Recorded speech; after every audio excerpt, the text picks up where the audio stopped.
And I've been postponing this for a month, mostly because I'm afraid of reporting allocations. Let me show you what happened to my fried egg.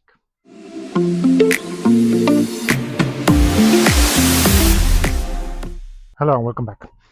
It's been a minute. I've been trying to organize all the stuff here. There's been, as you know, before I upload this, I'm gonna upload the big project where I redid this table behind me and another parts of the garden. You can see it there. If you haven't, please check it out.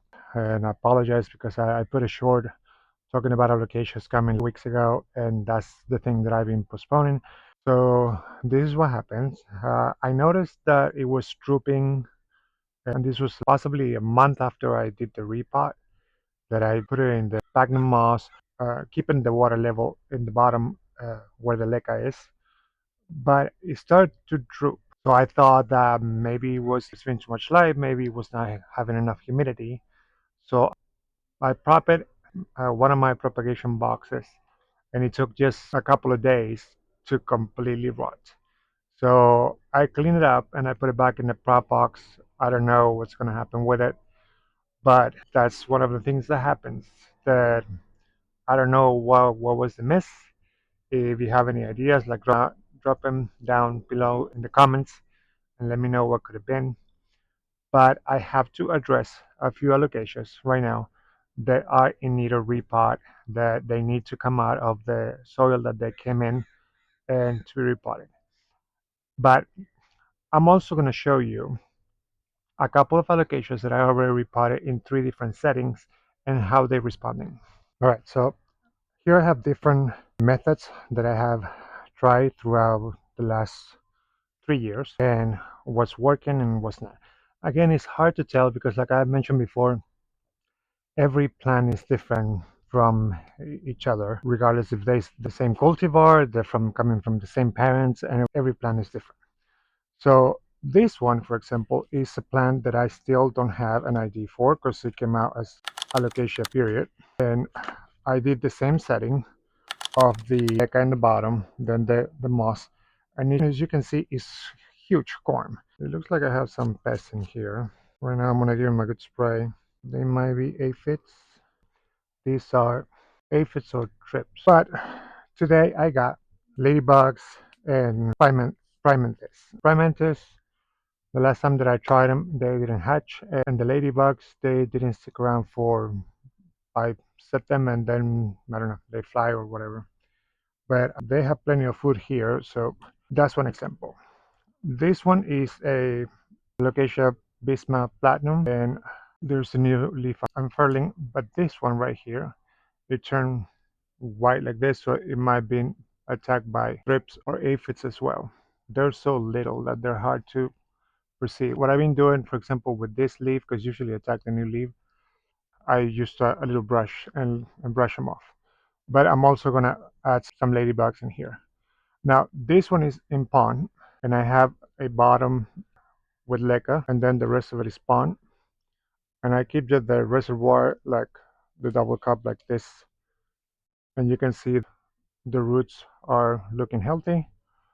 It has a little bit of algae growing around because this one doesn't have any cover pot. I haven't made one for it. Now this is, I believe, that is an Anodora albo, and they've been growing slowly, but there's a new leaf coming up right here. I don't see any pests on it, but I also have it in the same setup with the moss and the leca in the bottom.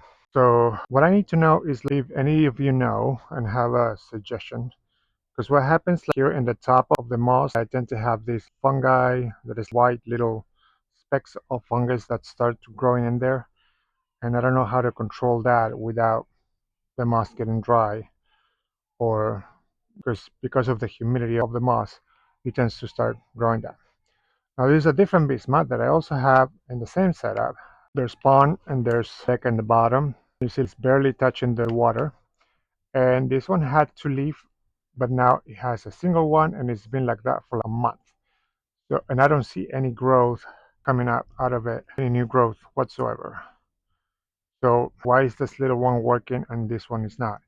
Those are sometimes the issues that I have. This one Beano, it had 3 leaves when I first got it. It's still in the in the original pot where I bought it. And again, drop the other two leaves. This one is about to be completely done, and it has not grown any other leaf.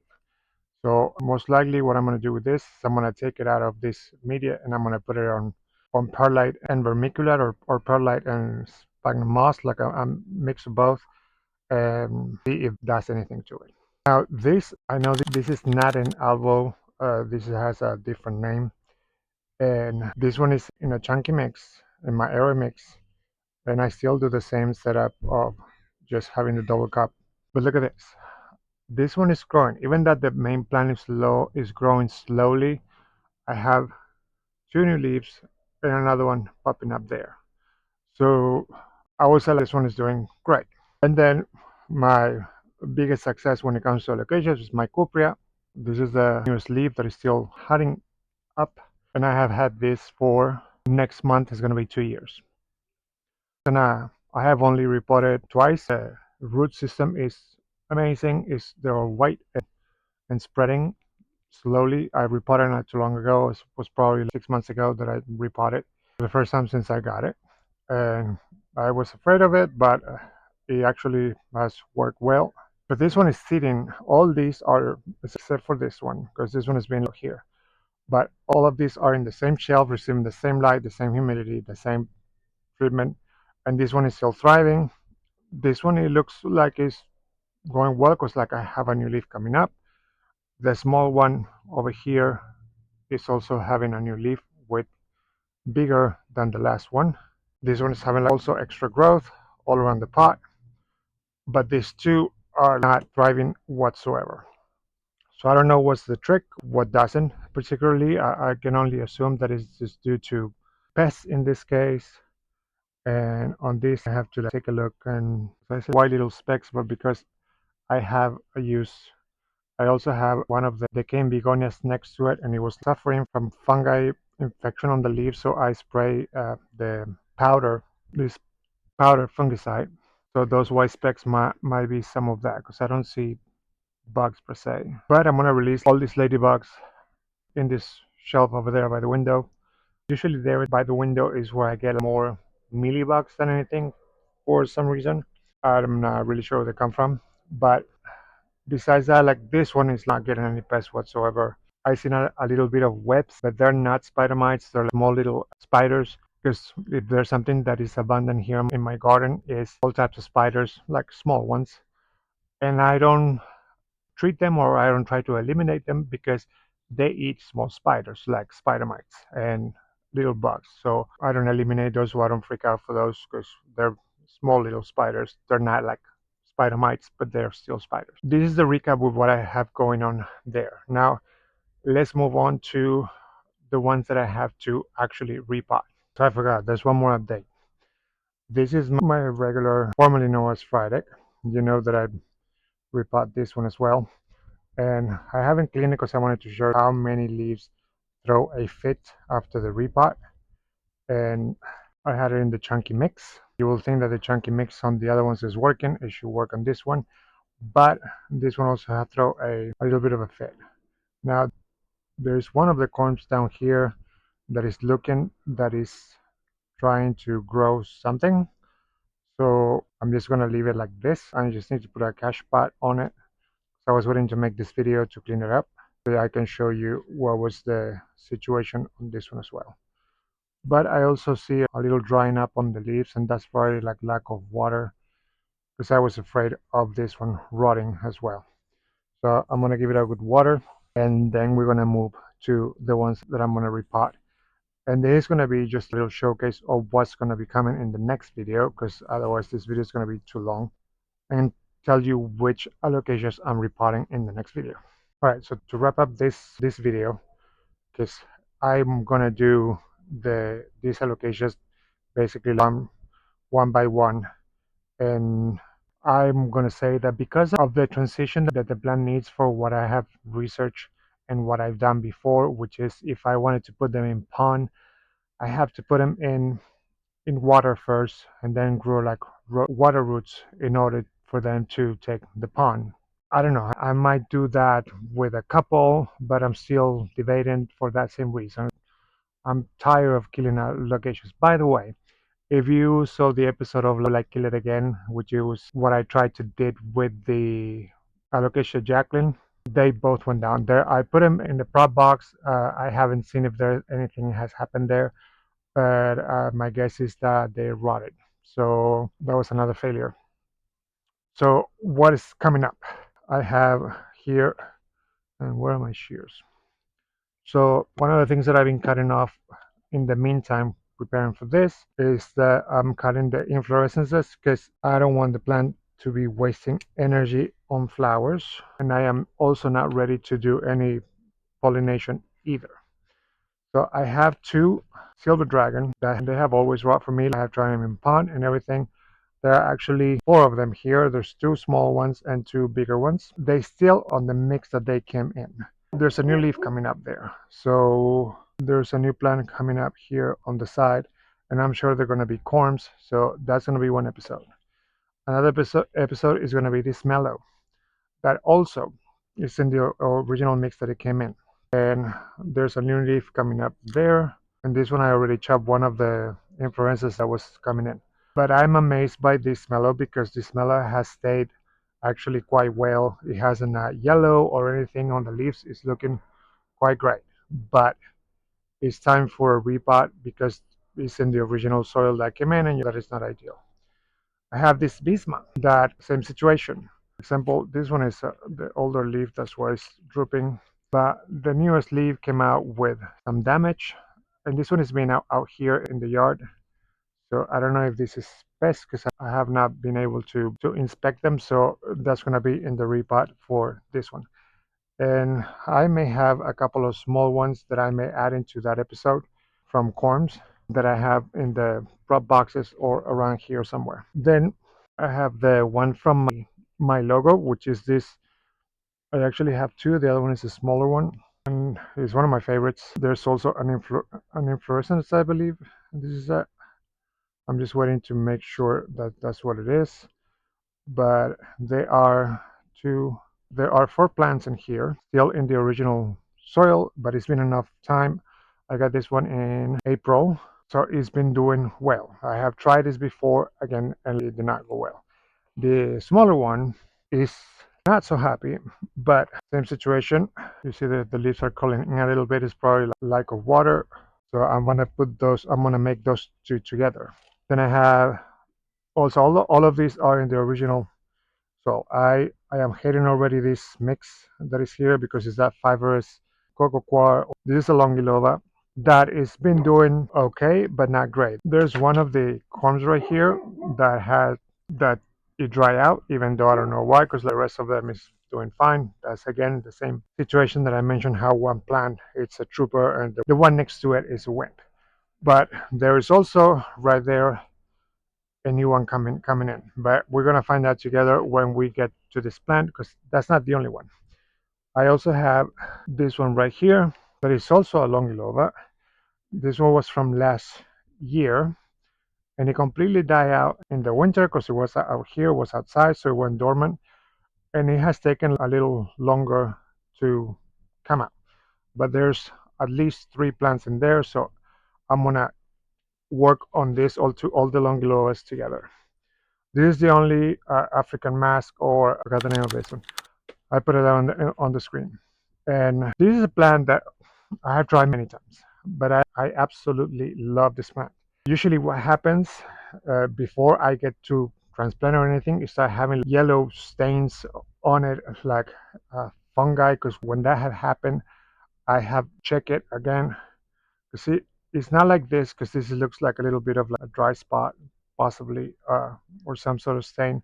But this one is doing great, so I believe that I'm ready to transplant that one. Then I have this is something that I just got because the one that I got it completely died down, and I believe it's this one that is starting to grow again, but it's not growing so great. So I'm gonna treat this both together. I believe this is the same one. I know that the fancy name is something Dream Pillow or something like that, but this at this second I don't remember the name. I'm gonna put it on the screen. I absolutely love this because the texture is impeccable. And I just got this, so it's a good time for a repot. So these are all almost on the smaller side. I have tried this one a couple of times. I tried it, I bought it. I bought a big one that it came in a bigger pot and did not like it. This one has been out here because I'd rather the Alocasias to be out here. Last time I have it inside, it had plenty of light, but I don't know why it was not working out so well. This one is staying in the 1 or 2 leaf club. I'm guessing that it's not receiving enough water, so I'm gonna address that. I don't want to lose that plant again. And I also just received this one that is in a great mix of very fine barky type of mix with perlite, and this is a dragon scale. But I just got this one, so for that reason I'm also gonna repot it in right now in this upcoming episodes. For example, this was a Maharani that was sitting back here. You probably see it on another episode. It completely died out, but it's not rot. And considering that the Maharani that I have is growing inside a terrarium, and I'm about to prepare a terrarium for terrarium plants, I'm going to put this in the propagation box, and once it spurs out, it'll go in the terrarium because that's where it wants to grow, at least the other ones. That one was there. It kept a single leaf for, I don't know, 6 months. And when I moved it over there to that table, it decided to completely die out. And to finish the medium size or bigger ones, there's two big ones that I need to repot. I forgot. Let me put them because there's two more. But let me finish these smaller ones. I actually have really small ones that are propagations that are coming from corms that I have propagated myself. And those are going to be in a different episode altogether. So I believe this is Ivory Coast, and same as this one. But this one, for some reason, the one on your left has more variegation on the pattern than this other one. And this again are still in the original soil. As you can see, I've been afraid to transplant them because they tend to throw a fit right away. And I don't want to keep losing these plants. And this is a different kind. It's similar. It has the stems are a lot more pink. And the new leaf, even though this one is outside, and I have sprayed it and everything, is full of either aphids or trips. So that's something that I want to treat right now because it's going to be possibly another couple of days before it gets tend to. These are the big ones. There are two main differences of this. This is my most recent acquisition. This is a Alocasia odora variegata and it's absolutely stunning. But what I see, and if you have seen like other my videos, I hate with passion these little fertilizer balls, and it has plenty of it. I do see that there's a little pop coming out right here on the side, but I don't like this mix and I just got it and I don't want this plant to fail. Now this one is one that I had for months, possibly 4 to 5 months. This is not a Sabrina, this is a Tigrina, and this leaf was already half broken when I got it. But as you see, there's a new leaf coming out right here in the middle. And this one is right here next to this table and it's growing fine. But it's on a mix that is just peat moss and perlite. And I want to be able to remove it from that and put it on my chunky mix. So besides that, if you haven't seen my latest week finds and lows, I just found this. These are small, but I don't know how long they've been in the store because they were already on the shelves. So these are cuprias and they were $8 each. So that's why I felt the need of grabbing them and try them again. Because every time that I have bought cuprias at the store, I have tried them. They have failed in the soil that they came in within a month of getting them, and they also have failed after repotting them. But considering that these were cheap, I decided to give this a try. This is probably about the size of my other cupra that you just saw when I first got it, but it had only 2 leaves when I first got it instead of 4. So what is in the to-do list when it comes to alocasias besides the baby ones, because these are not baby ones and these are not mine. and they are going to also need to be repotted. This is also another one that I have tried several times and I have failed. Like I mentioned before, Alocasias are my weak spot, so are begonias. So these are black velvets, and they're still in the original soil. And I have tried this in pond. I have tried this in regular chunky mix, but I don't think my mix was chunky enough. This time, the difference is going to be that they're going to be in clear pots, and I'm going to do it like I did the other ones with a double cup or reservoir, so I can keep an eye on the humidity and on the root system. So that's what's coming up in the next few episodes. I don't know how many they're going to be, but they're going to be a few. So stay tuned for that. Please subscribe, drop a comment, and share with other plant enthusiasts. It means the world to me. I need your support more than ever. I need this channel to take off because this is my life and this is what I want to do. I want to be able to share with you every journey that I'm taking with every plant. I have over 500 plants and they're a lot of work. So at this point, I'm so committed to this that is what I'm committing to do. So thank you so much for stopping by, and I will talk to you in the next one. Bye.